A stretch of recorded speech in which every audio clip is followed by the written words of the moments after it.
प्रश्नावली 3.1 दो चर वाले रैखिक समीकरण युग्म। दो चर वाले रैखिक समीकरण युग्म का दूसरा नंबर क्वेश्चन है। पहला नंबर क्वेश्चन कंप्लीट हो चुका था अगले वाले वीडियो में। ये क्वेश्चन नंबर सेकंड है 3.1। एक्सरसाइज कौन सी है? 3.1। एक्सरसाइज 3.1 प्रश्नावली 3.1 का है। क्वेश्चन नंबर दूसरा बोला गया अनुपातों a1/a2, b1/b2 और c1/c2 की तुलना कर ज्ञात कीजिए कि निम्न समीकरण युग्म द्वारा निरूपित रेखाएं एक बिंदु पर प्रतिच्छेद करती हैं, समांतर हैं अथवा समपाती हैं। उसमें से कुछ इक्वेशन दिया गया है, उसको हमें देख के तुलना करके बताना है कि ये हमारी रेखाएं किस तरह की रेखाएं इनसे बनेगी। तो दूसरे नंबर का पहला नंबर क्वेश्चन है। दूसरे का पहला नंबर में लिखा है 5x नेगेटिव का 4y और +8 = 0 दिया गया है। और एक दिया गया है 7x + 6y नेगेटिव का 9 = 0 दिया गया है। तो इसको हम बोलेंगे समीकरण 1। क्या बोलेंगे? समीकरण 1 बोलेंगे। और इसको बोलेंगे समीकरण 2, equation number first and equation number second. अब क्या करेंगे? हम कंपेयर करेंगे standard form of linear equation से। Standard form of linear equation होता क्या है? होता है, यहाँ पे एक स्टेटमेंट लिखूंगा, रैखिक समीकरण के व्यापक रूप से तुलना करने पर, रैखिक समीकरण के व्यापक रूप से तुलना करने पर, कंपेयर करेंगे हम।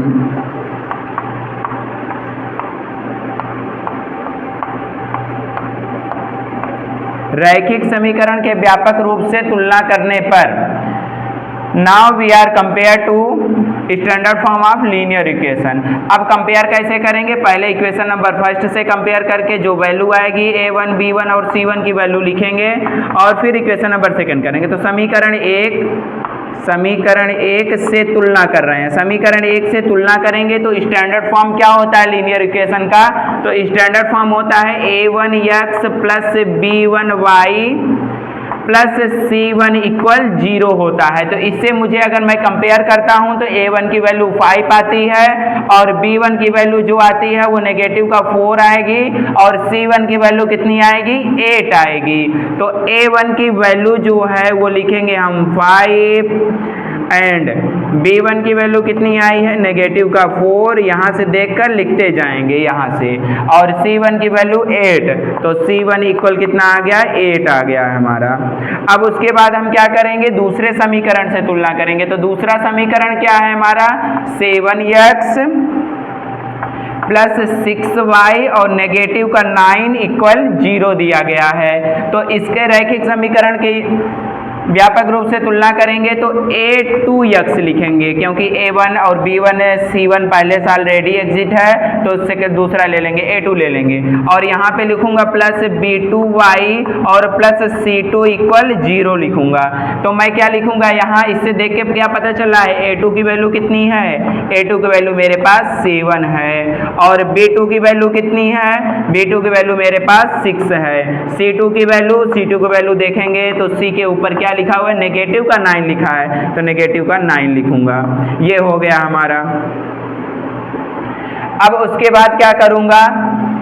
ऐसे कुछ इस फॉर्म में लिख सकता हूं मैं, a1/a2 इक्वल होगा, a1 की वैल्यू 5 है और बाई 7, b1/b2, b1 की वैल्यू कितनी है? नेगेटिव का 4 और b2 की वैल्यू कितनी है? 6 है।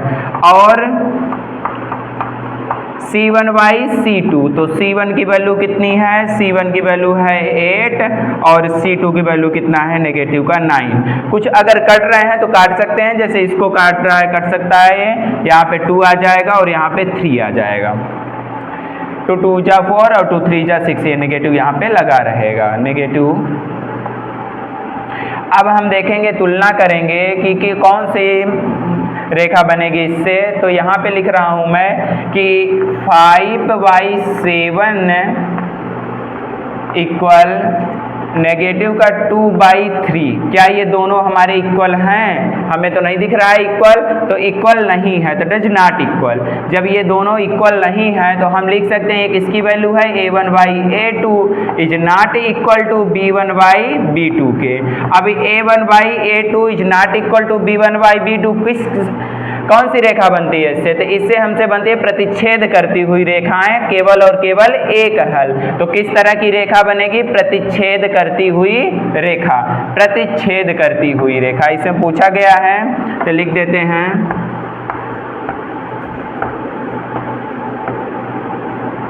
प्रतिच्छेद करती हुई रेखा, प्रतिच्छेद करती हुई रेखा।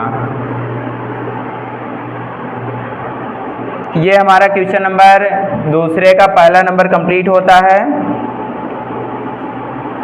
प्रतिच्छेद करती हुई रेखा आंसर आता है। दूसरा नंबर इसमें देखते हैं। अब इसी का दूसरा पार्ट में एक और इक्वेशन दिया गया है। इक्वेशन क्या दिया गया है? इक्वेशन दिया गया है 9x प्लस 3y और प्लस 12 इक्वल 0, और एक दिया गया है 18x प्लस 6y और प्लस 24 इक्वल 0। तो इसको हम मान लेंगे कि समीकरण 1 है और इसको मान लेंगे समीकरण 2 है। समीकरण 1 इसको मान लिए और 2 इसको मान लिए। अब करेंगे क्या हम? रैखिक समीकरण के व्यापक रूप से तुलना करने पर, रैखिक समीकरण के व्यापक रूप से तुलना करने पर,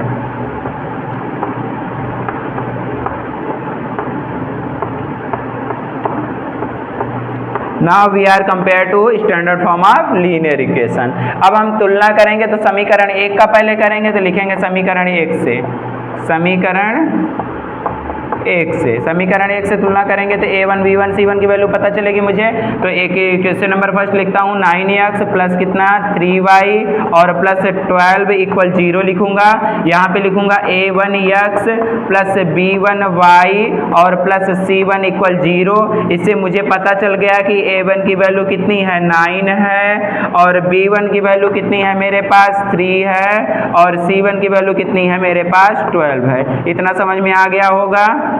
a1 यहाँ दिया है, b1 यहाँ दिया है और c1 यहाँ पे दिया है। अब हम समीकरण 2 से देखेंगे। समीकरण 2 से अगर हम देखें तो क्या पता चलता है? समीकरण इक्वेशन नंबर सेकंड लिखूंगा मैं 18x प्लस 6y और प्लस 24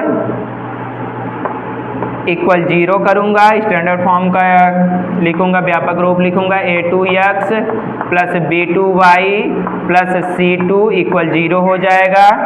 तो a2 की वैल्यू मेरे पास आएगी 18, b2 की वैल्यू आएगी 6 एंड c2 की वैल्यू आएगी 24।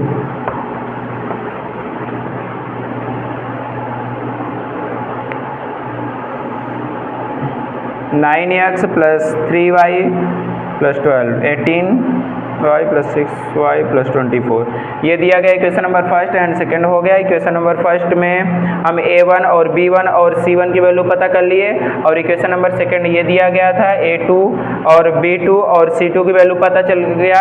अब मैं लिखूंगा इसके आगे, यहाँ पे सॉल्व कर रहा हूँ,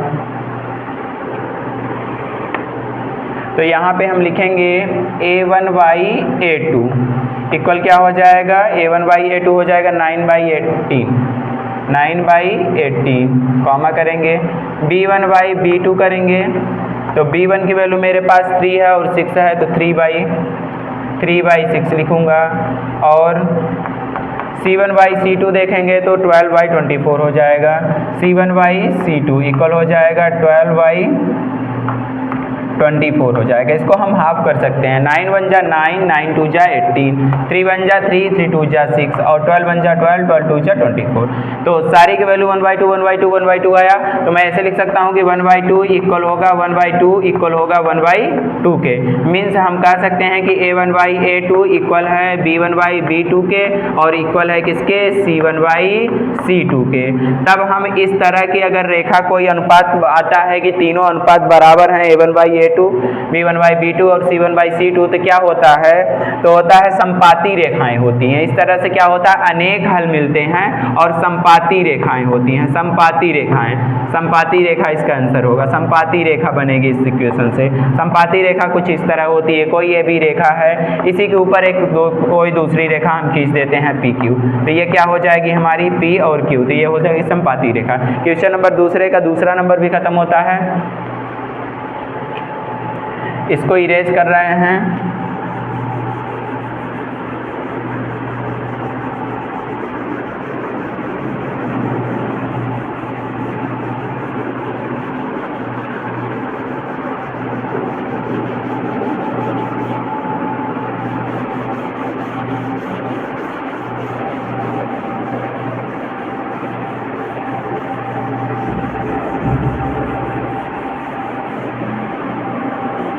टू थ्री करके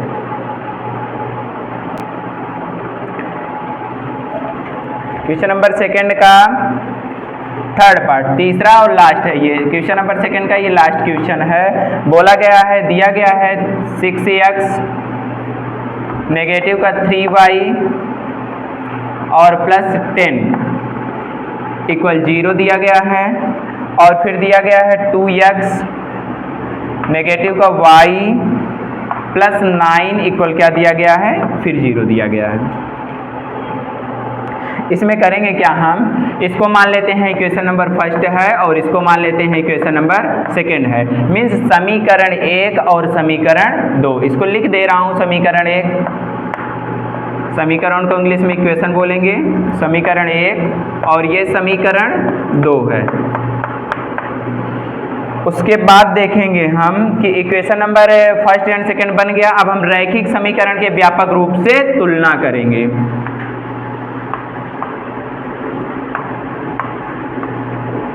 रैखिक समीकरण के व्यापक रूप, रैखिक समीकरण के व्यापक रूप से तुलना करने पर,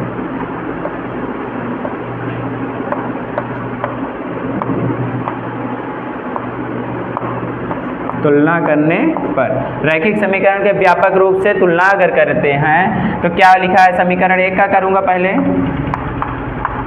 समीकरण 1 से जब समीकरण 1 से तुलना करेंगे तो लिखा हुआ है 6x नेगेटिव का 3y और प्लस 10 इक्वल 0 दिया गया है।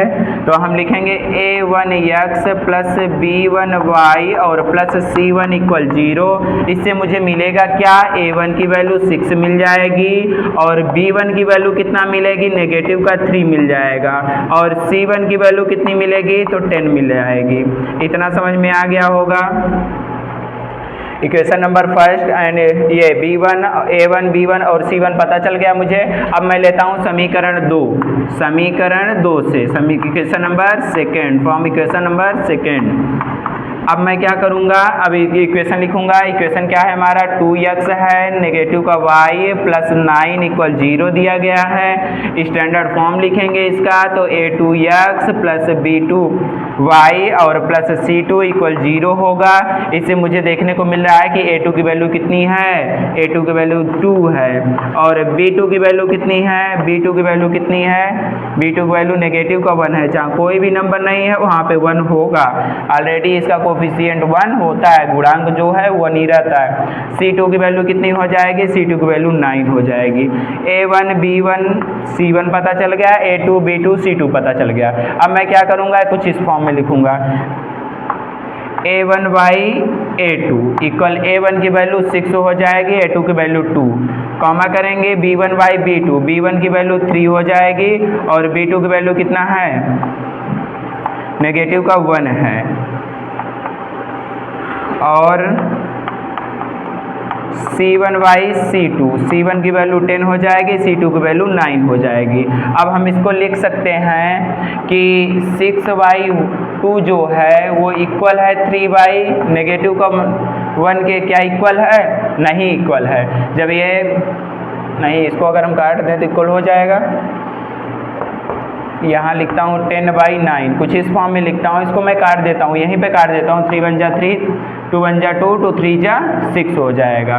तो यहाँ पे कितना आ जाएगा हमारा? यहाँ पे आ जाएगा 3/1, और ये जो नेगेटिव लगा है इसको लगा रहने देते हैं। अब देखेंगे हम तो ये दोनों नंबर सेम सेम है, लेकिन यहाँ पे क्या लगा है? नेगेटिव एंड पॉजिटिव लिखा है। जब ये नेगेटिव में है और एक पॉजिटिव में है तो क्या होगा? ये इक्वल होगा? नहीं इक्वल होगा। जब ये इक्वल नहीं है तो इसको लिखने की ज़रूरत ही नहीं है। देखें थोड़ा सा क्वेश्चन नंबर कौन सा है? फर्स्ट में question number 6, question number third में 6x से लिया है, सही है।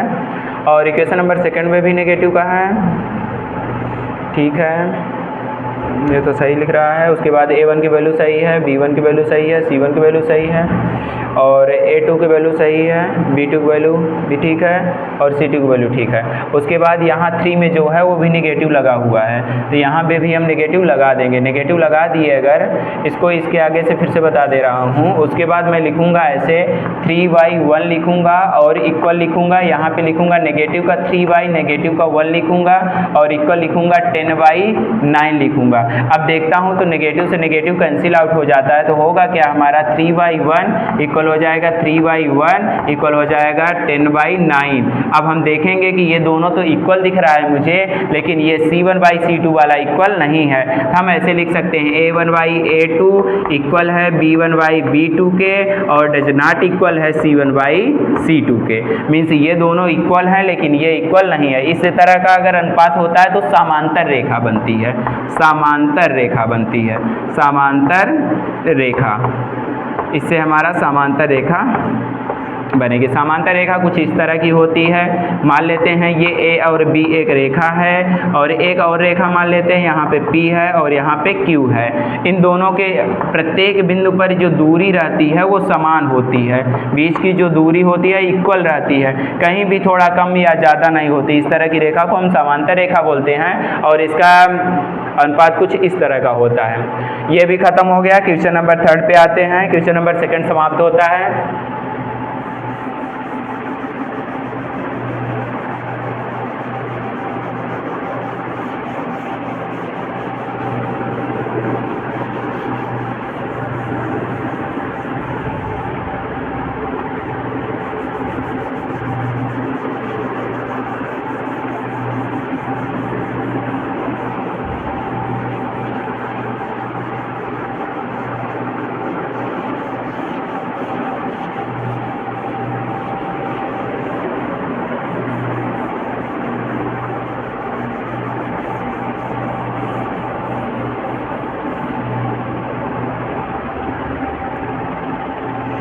Question number third, question number second खत्म होता है, क्वेश्चन नंबर थर्ड चालू होता है। क्वेश्चन नंबर थर्ड में बोला गया है अनुपातों A1/A2, B1/B2 और C1/C2 की तुलना कर ज्ञात कीजिए कि निम्न रैखिक समीकरणों के युग्म संगत हैं या असंगत है। तो देखेंगे कि क्वेश्चन नंबर ये तीसरे के पहले नंबर में एक इक्वेशन दिया गया है 3x + 2y = 5 दिया गया है, और एक दिया गया है 2x नेगेटिव का 3y = 7 दिया गया है। तो इसमें हम थोड़ा सा इक्वेशन को इसके स्टैंडर्ड फॉर्म की तरह बना लेता हूँ। तो 3x + 2y, और ये क्या है? ये पॉजिटिव में है, दूसरी तरफ जाएगा तो नेगेटिव में हो जाएगा, = 0 हो जाएगा। ये हमारा क्या हो गया? रैखिक समीकरण के व्यापक रूप की तरह हो गया, स्टैंडर्ड फॉर्म की तरह बना लिए। अब इसी तरह इसको इक्वेशन नंबर फर्स्ट मान लेते हैं हम, और इसको लिखते हैं 2x नेगेटिव का 3y, और ये पॉजिटिव में है, दूसरी तरफ जाएगा तो नेगेटिव में 7 हो जाएगा, = 0 हो जाएगा। इसको इक्वेशन नंबर सेकंड मान लेते हैं। अब A1 B1 C1 और A2 B2 C2 तो आसानी से निकल जाएगा, तो मैं डायरेक्ट निकाल ले रहा हूँ। A1 की वैल्यू जो होगी वो 3 होगी। इसके ऐसे लिख देता हूँ, पहले एक स्टेटमेंट लिख देता हूँ, उसके बाद डायरेक्ट कर ले रहा हूँ। रैखिक समीकरण के व्यापक रूप से तुलना करने पर रैखिक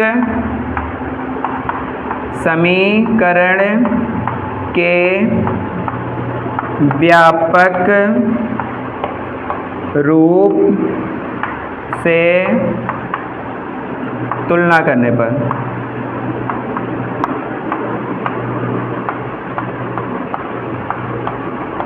अगर हम तुलना करते हैं तो क्या आएगा 3x प्लस 2y नेगेटिव का 5 इक्वल 0 हो जाएगा। इसके नीचे a1x plus b1y plus c1 equal 0 लिखेंगे तो इसमें a1 की वैल्यू जो होगी वो 3 आ जाएगी और b1 की वैल्यू जो है वो 2 आएगी और c1 की वैल्यू जो आएगी वो नेगेटिव का 5 आएगा। उसके बाद हम क्या करते हैं, दूसरे नंबर पे कर देते हैं। तो यहाँ पे लिखता हूँ मैं 2x नेगेटिव का 3y और नेगेटिव का 7 इक्वल 0 करूँगा। ये समीकरण 1 का है और ये समीकरण दूसरे का निकाल रहा हूँ। तो a2x हो जाएगा प्लस b2y हो जाएगा और प्लस c2 इक्वल 0 हो जाएगा। अब करूँगा क्या मैं, a2 की वैल्यू कितनी होगी 2 होगी और b2 की वैल्यू कितनी होगी नेगेटिव का 3 होगी और c2 की वैल्यू कितनी आ जाएगी हमारी, c2 की वैल्यू कितनी नेगेटिव का 7 आ जाएगा। अब इसके अनुपातों की तुलना करेंगे। अगर हम देखेंगे तो कुछ इसका इस तरह आएगा a1y a2 इक्वल आ जाएगा हमारा 3y2, कॉमा करेंगे b1y b2 देखेंगे तो b1 की वैल्यू जो है वो 2 है और b2 की वैल्यू जो है वो नेगेटिव का 3 है। उसके बाद c1y c2 देखेंगे तो c1y c2 कुछ इस तरह आया है c1/c2 इक्वल आया है नेगेटिव का 5 नेगेटिव का 7। नेगेटिव से नेगेटिव कैंसिल आउट होता है और कुछ कटने लायक है नहीं कटने लायक है। तो करेंगे क्या, हम इसको लिख सकते हैं कि 2/3/2 is not equal to 2/3 negative के, ये दोनों इक्वल नहीं है। तो इसको हम ऐसे लिख सकते हैं a1/a2 is not equal to b1/b2 के। जब कुछ इस तरह लिखा जाएगा तो इस अनुपात में क्या होता है, इसमें केवल और केवल एक हल निकलता है। प्रतिच्छेद करती हुई रेखा इससे बनता है इस तरह का अनुपात से, और क्या होता है केवल और केवल एक हल होता है। जिसका भी हल होगा वो संगत रेखा होगी। संगत बोला गया है निम्नलिखित युग में संगत है कि असंगत है, तो ये संगत है। क्या है, संगत है। क्वेश्चन नंबर ये तीसरे का पहला नंबर हो गया। अब तीसरे का दूसरा नंबर देखेंगे। तीसरे का दूसरे नंबर में देखेंगे तो इक्वेशन दिया गया है 2x नेगेटिव का 3y और नेगेटिव नहीं इक्वल है, इक्वल 8 लिखा हुआ है। इक्वेशन एक और दिया गया है 4x नेगेटिव का 6y और इक्वल 9 दिया गया है। तो इससे हम स्टैंडर्ड फॉर्म के रूप में बना लेंगे। तो 2x नेगेटिव का 3y और नेगेटिव का 8 इक्वल 0 होगा। इसको इक्वेशन नंबर फर्स्ट मानेंगे और इसमें लिखेंगे 4x नेगेटिव का 6y और नेगेटिव का 9 इक्वल 0 करेंगे। इक्वेशन नंबर सेकेंड होगा। अब व्यापक रूप से अगर हम तुलना करते हैं तो a1 की वैल्यू कितनी आएगी, लिख के डायरेक्ट तुलना कर दे रहा हूँ। तो इसमें करता क्या हूँ, समीकरण 1 से रैखिक समीकरण की व्यापक रूप से तुलना करने पर रैखिक समीकरण के व्यापक रूप से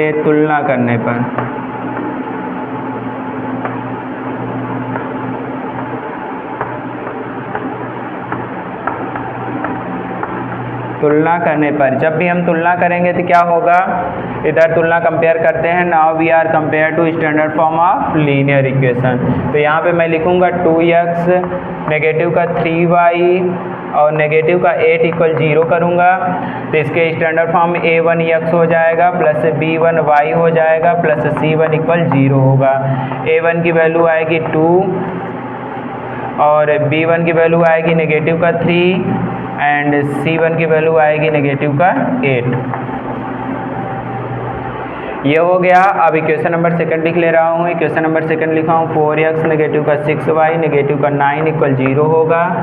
तो a2x प्लस b2y और प्लस c2 इक्वल क्या होगा, 0 होगा। तो a1 a2 की वैल्यू जो आएगी वो 4 आएगी और b2 की वैल्यू जो आएगी वो नेगेटिव का 6 आएगी और c2 की वैल्यू जो आएगी वो नेगेटिव का 9 आएगी।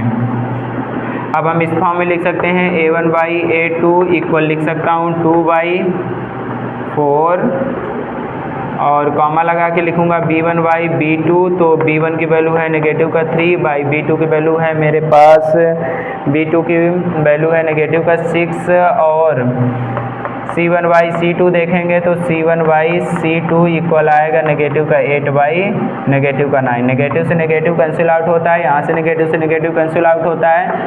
ये 2 1 जा 2, 2 2 जा 4, 3 1 जा 3, 3 2 जा 6 और ये तो नहीं होता, तो इस तरह हो जाएगा 1/2 equal 1/2 is not equal to 8/9 के। जब ये दोनों इक्वल है और ये नहीं इक्वल है तो इस फॉर्म में होगा a1/a2 इक्वल होगा b1/b2 के और इक्वल होगा is not equal to c1/c2 के। ये किस तरह होता है? ये समांतर रेखाएं हैं। समांतर रेखा में क्या होता है? कोई हल नहीं निकलता। जिसका कोई हल नहीं निकलता वो संगत होगा समांतर रेखाओं में। अब देखेंगे संगत होता क्या है। संगत वो होता है जिसके समीकरण से कोई ना कोई हल मिले, उसको हम संगत बोलेंगे। और असंगत वो होता है जिसके समीकरण से कोई हल न मिले, वो क्या होगा? असंगत होगा। इससे असंगत है। ये हो जाता है हमारा कंप्लीट। क्वेश्चन नंबर 3 का 2 क्वेश्चन कंप्लीट हो जाते हैं। टोटल 5 दिया गया, मीन्स 3 और बचे हैं।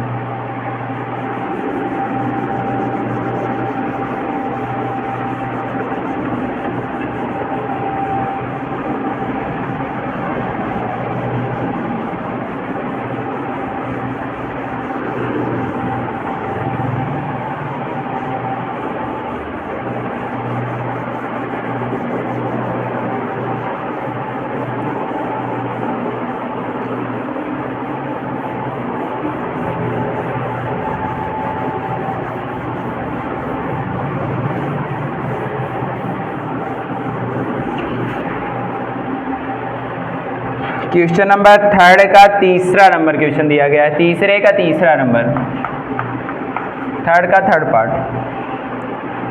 क्वेश्चन है 3/2x प्लस 5/3y इक्वल 7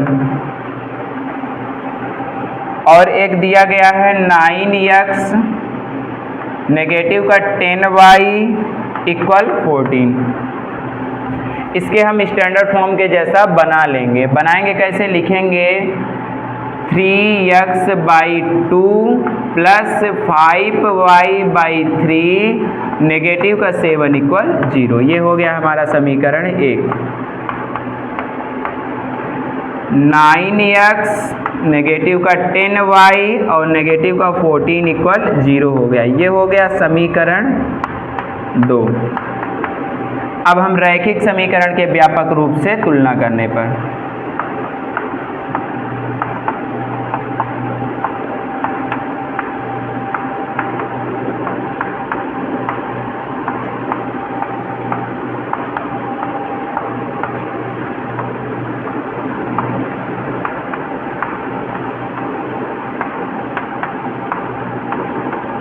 रैखिक समीकरण के व्यापक रूप से तुलना करने पर, रैखिक समीकरण के व्यापक रूप से तुलना करेंगे तो इक्वेशन लिखेंगे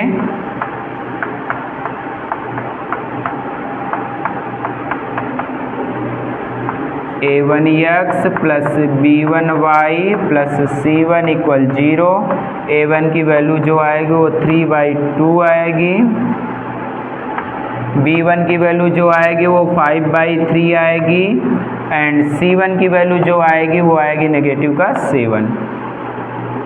अब हम क्या करेंगे? दूसरा इक्वेशन लिखेंगे। दूसरा इक्वेशन हमारा है 9x नेगेटिव का 10y और नेगेटिव का 14 इक्वल 0 है।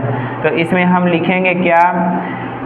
a2x प्लस b2y और प्लस c2 इक्वल 0। तो इससे क्या मिलेगा? a2 की वैल्यू कितनी मिलेगी? 9 और b2 की वैल्यू कितनी मिलेगी? नेगेटिव का 10 और c2 की वैल्यू कितनी मिलेगी? नेगेटिव का 14।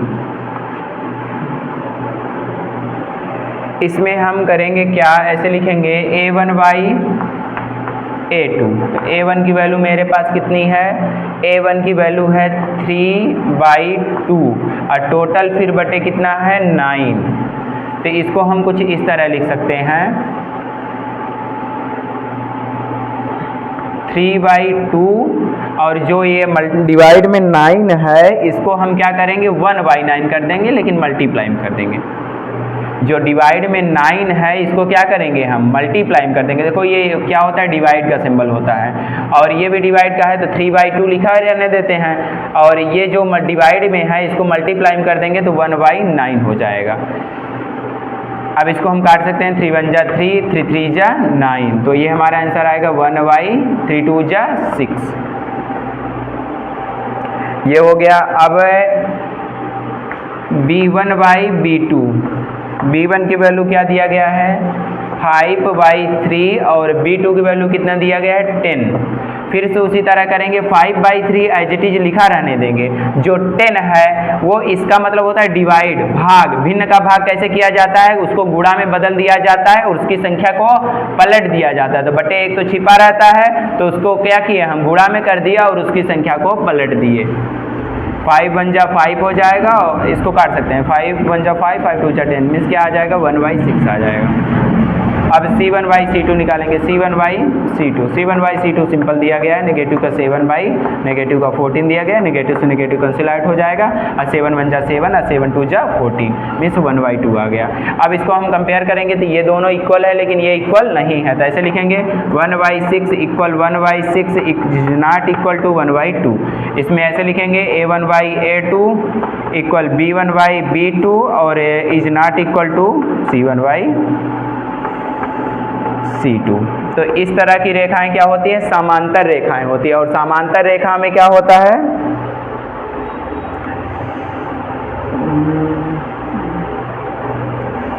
कौन सा बता रहा हूँ क्वेश्चन नंबर 3 बता रहा हूँ। क्वेश्चन नंबर 3 में क्या हो रहा है 1/6 आ रहा है और इसमें हाँ एक में नेगेटिव है एक में पॉजिटिव है। जो 10 वाला दिया गया है वो नेगेटिव में है, 10 जहाँ भी दिया गया है वो नेगेटिव में दिया गया है, यहाँ नेगेटिव दिया गया है।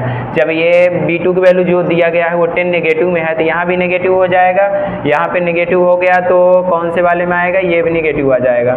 नेगेटिव आ जाएगा तो हम इसको ऐसे लिखेंगे 1/6 इक्वल 1/-6। जब ये दोनों हो जाएंगे तो इट इज नॉट इक्वल होगा। जब इक्वल ही नहीं है तो क्या बोलेंगे हम A1/A2 is not equal to B1/B2। यहाँ एक माइनस लगने से संख्याएं तो सेम है लेकिन ये पॉजिटिव में है और ये क्या है नेगेटिव में है। तो क्या होगा प्रतिच्छेद करती हुई रेखा है। प्रतिच्छेद करती हुई रेखा में क्या होता है एक हल होता है और जिसका भी हल है वो संगत है।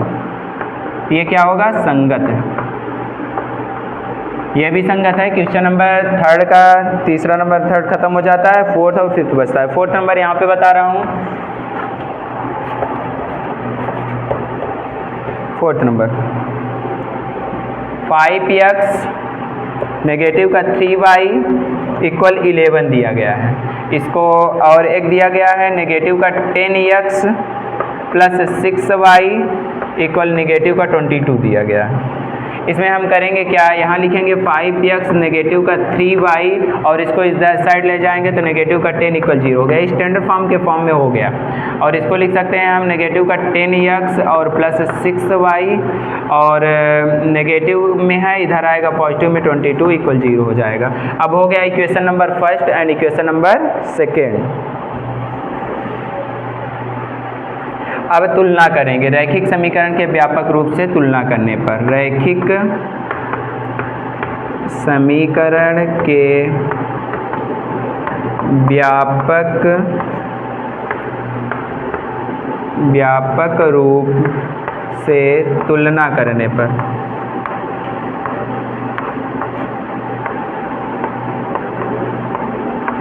रैखिक समीकरण के व्यापक रूप से तुलना करेंगे। तुलना करेंगे तो क्या मिलेगा मुझे यहाँ पे लिखता हूँ 5x नेगेटिव का 3y और नेगेटिव का 10 इक्वल 0 करता हूँ। यहाँ पे करूँगा a1x प्लस b1y और प्लस c1 इक्वल 0 करूँगा। तो a1 की वैल्यू जो मिलेगी वो 5 मिलेगी और b1 की वैल्यू कितना मिलेगी नेगेटिव का 3 एंड c1 की वैल्यू कितना मिलेगा नेगेटिव का 10 मिलेगा। a1 b1 c1 की वैल्यू पता हो गई। अब इक्वेशन नंबर 2 लिखेंगे नेगेटिव का 10x प्लस में 6y और प्लस 22 इक्वल 0 करूँगा। तो इसमें a2x प्लस b2y और प्लस c2 इक्वल 0 हो जाएगा। तो a2 की वैल्यू कितनी आएगी, नेगेटिव का 10, और b2 की वैल्यू कितनी आएगी 6, और c2 की वैल्यू कितनी है 22 है। a1 b1 c1 की वैल्यू पता हो गई। 5 और 10 सही आ रहा है, 3 और 6 ये भी सही आ रहा है, और ये भी सही है। ये भी नेगेटिव में है और ये पॉजिटिव में है, तो ये पॉजिटिव में आना चाहिए। c1 की वैल्यू क्या है, c1 की वैल्यू इधर पॉजिटिव,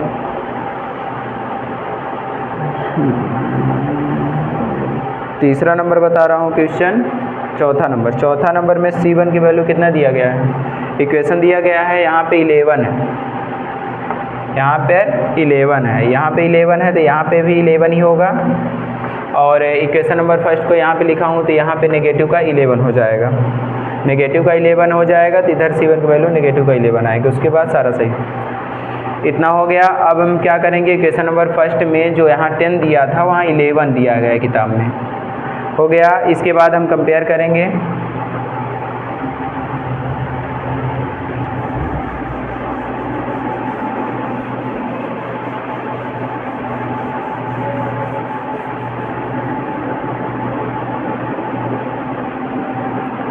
इसके आगे करता हूँ तो a1y a2 इक्वल लिखूँगा, a1 की वैल्यू कितनी आई है 5 और a2 की वैल्यू कितनी आई है नेगेटिव का 10। और b1y b2 में देखेंगे तो b1 की वैल्यू कितनी दी गई है, b1 की वैल्यू नेगेटिव का 3 दिया गया है, और b2 की वैल्यू कितना दिया गया है 6 दिया गया है। और इसमें भी मिला ले रहा हूँ, a1 वैल्यू और a2 की वैल्यू सही है, b1 की वैल्यू और b2 की वैल्यू भी सही है, और c1 और c2 देख लेता हूँ। और c1 बाई c1 की वैल्यू कितना दिया है नेगेटिव का 11, नेगेटिव का 11 है, और c2 का वैल्यू जो दिया गया है वो 22 पॉजिटिव का है। अब करेंगे क्या, हम कुछ काट सकते हैं, डिविजिबल होगा तो कर दे रहा हूँ। तो 5 1 जा 5, 5 2 जा 10, नेगेटिव लगाए, नेगेटिव लगा दिए। 3 1 जा 3, 2 जा 6, यहाँ नेगेटिव लग जाएगा। 11 1 जा 11, 11 2 जा 22, मतलब नेगेटिव का 1/2 होगा। अब देखो इसमें भी आ रहा है नेगेटिव का 1/2, जहाँ भी नेगेटिव हो न्यूमरेटर या डिनोमिनेटर किसी में है बीच में लगा देता हूँ मैं, क्योंकि यहाँ भी माइनस है, चाहे ऊपर माइनस है किसी में, तो वो सब एक ही माइनस है, नंबर नेगेटिव में है बस। तो 1/2 नेगेटिव का 1/2, और ये भी क्या है नेगेटिव का 1/2, तीनों क्या है टर्म नेगेटिव, मतलब सेम है।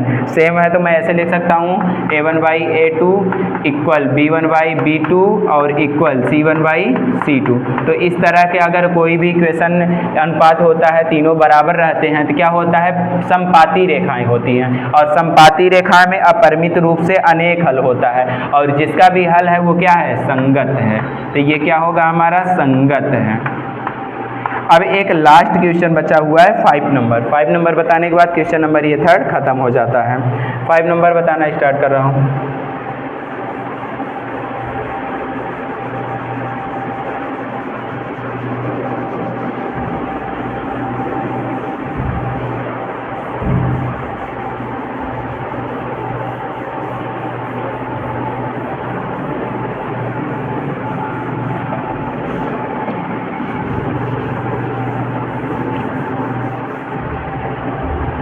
ये 3rd का तीसरे का 5वां पार्ट,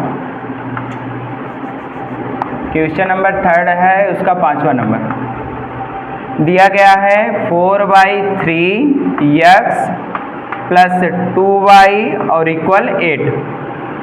एक दिया गया है 2x प्लस 3y इक्वल 12, इतना दिया गया है। इसको लिख सकते हैं 4x/3 2y नेगेटिव का 8 इक्वल 0 हो जाएगा। तो a1 की वैल्यू जो होगी वो 4/3 होगी, a2 की जो वैल्यू आएगी, a2 की वैल्यू 2 आएगी, और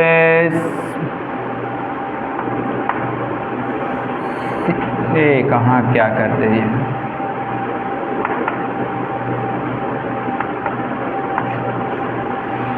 इक्वेशन नंबर फर्स्ट इसको मान लिए हैं, इक्वेशन नंबर फर्स्ट दिया गया है, उसमें a1 की वैल्यू 4/3 है और b1 की वैल्यू 2 है और c1 की वैल्यू नेगेटिव का 8 है।